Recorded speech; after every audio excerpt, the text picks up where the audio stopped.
Welcome back, ladies and gentlemen, boys, and girls, cats. and dogs, These are your hosts, Javi, and Eli, and we hope that you enjoy today's video. In our last video, we showed you how you can turn a very small space of any household into a fully functional YouTube studio. And you may think that by this point, the studio would be all done.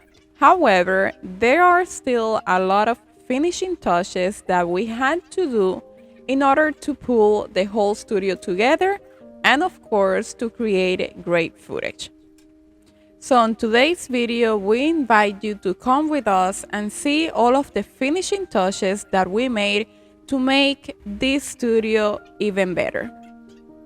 And if you haven't seen part 1, we recommend that you go and check it out, as we share a lot of tips and tricks that can help you create a similar studio in your house or apartment. In the description of this video, you will also find the links to all of the items that we used to create this amazing studio. Without further ado, we hope that you enjoyed this video and stay tuned, as you will really like the end result.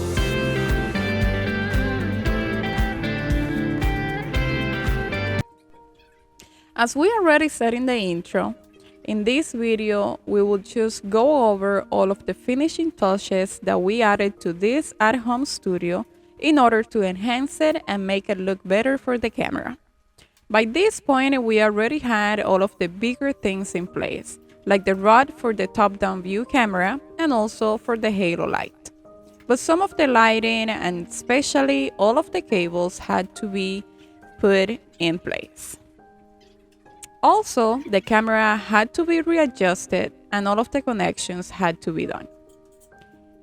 The reason why we had to put so many connections up in here was because, number one, we don't want to rely on camera batteries to film. So if by doing a cable connection for this camera, it means that you can record unlimited amount of time because the camera will never lose power. Also, for all of the lighting, there had to be some connections, of course, for them to be on during the filming, so we had to take care of that as well.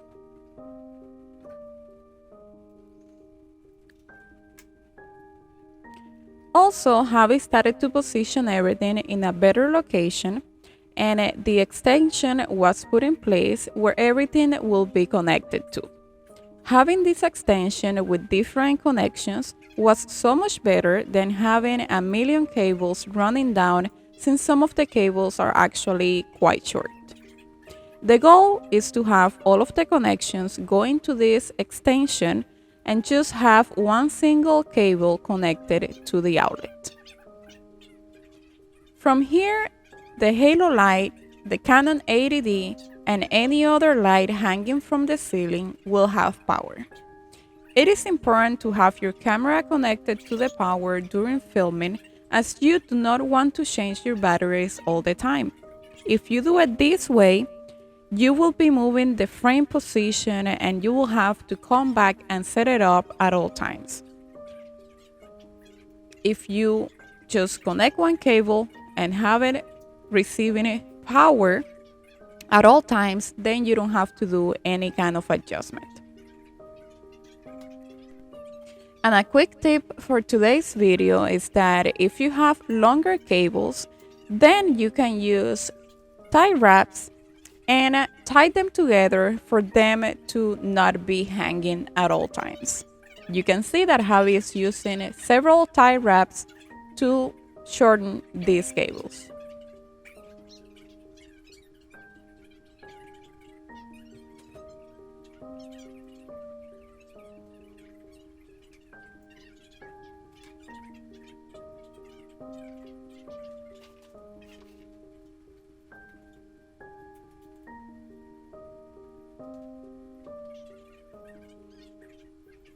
He also went ahead and tied all of the cables to the rod to make it look better.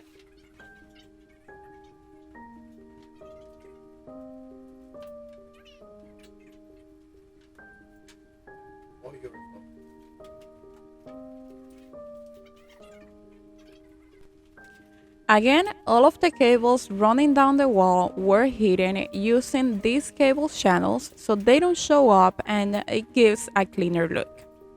Hiding the cables like this is also a quick fix that will leave no marks on the walls, so it is perfect for rentals. You also do a very quick installation if you use them, and we promise you that it will not fall or come out of the wall. We have used these channels for various jobs and they last a really long time and work super good. We will leave you guys the link in the description if you want to check them out. Again, they're also very inexpensive.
And if you decide to use tie wraps or zip ties, just don't forget to cut all of the ends as it would look much better and you won't have all of these little plastic sticks just hanging in there.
And so it was time to take care of all of the additional light sources.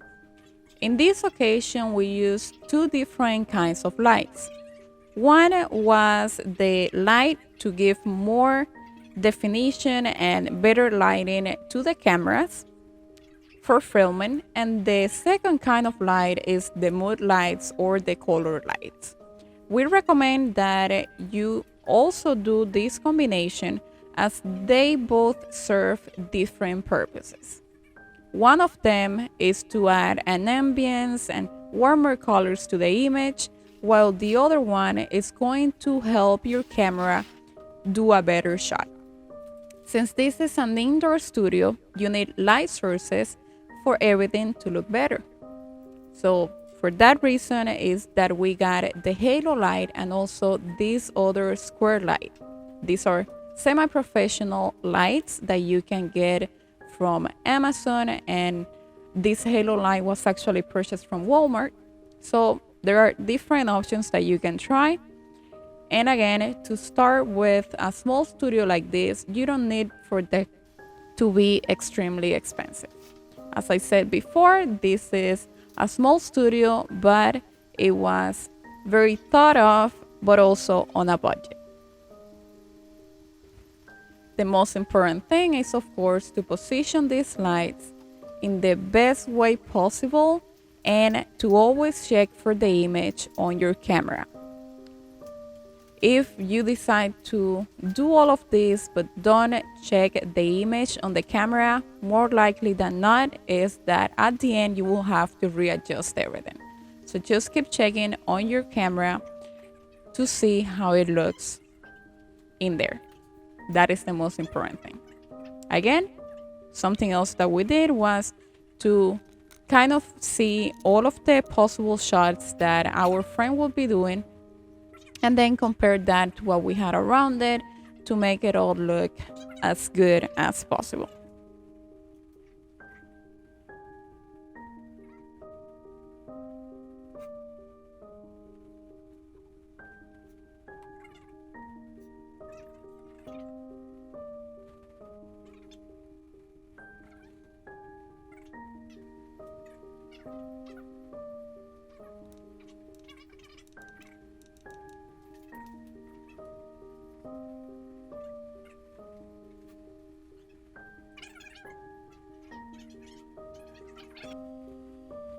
Lastly, we took care of all of the color or mood lights. This will give the additional touches to your image and also more personality to your space.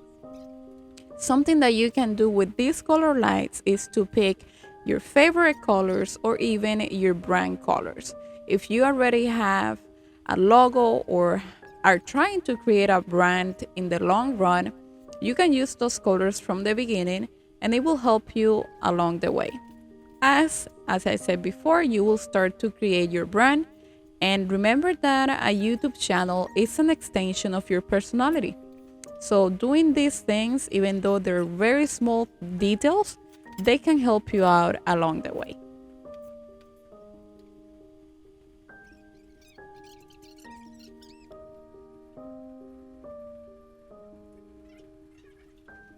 You can also see that even the color lights were moved around several times, and that is to catch the best effect on camera. Again, I know that I keep repeating this quite often throughout the video, but just keep looking through your camera. The best image will be seen there and not just a plain side. So just keep making the adjustments that you need, but always check for them on your camera. We also recommend that you play with different angles and then you can decide what look is it that you like the best.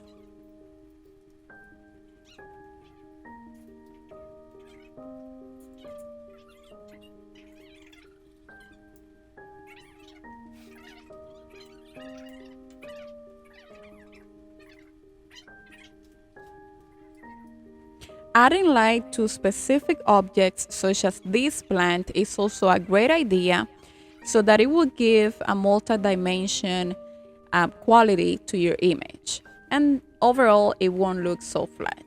So centering those sources of lights into different points and even some of the items that you have will make everything look so much better.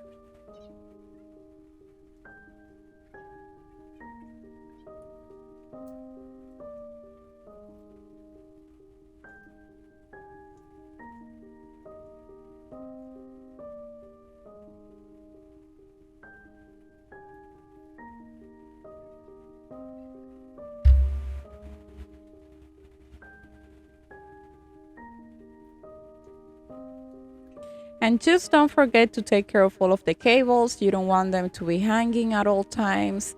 And again, you can use zip ties or tie wraps to have them in place. As you can see, Javi did a really good job here at keeping all of those cables out of the way. Again, this is something that once you set it up, you don't really have to touch on it or do anything, but you just have to make sure that everything is in the best position possible.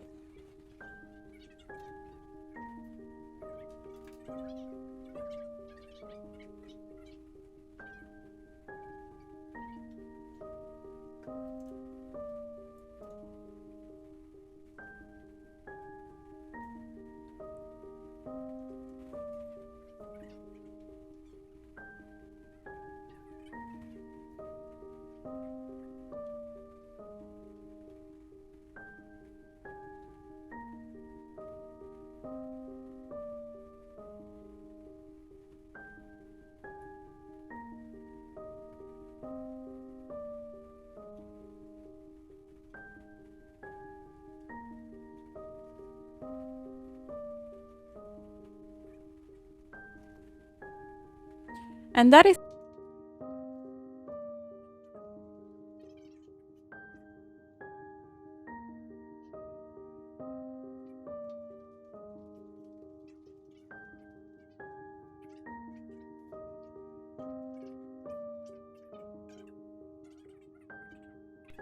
And that is it for today's video. As you can see, everything turned out really well, even exceeded our expectations. This is the first time that we try to do an at-home studio like this, and overall we think that it came out great.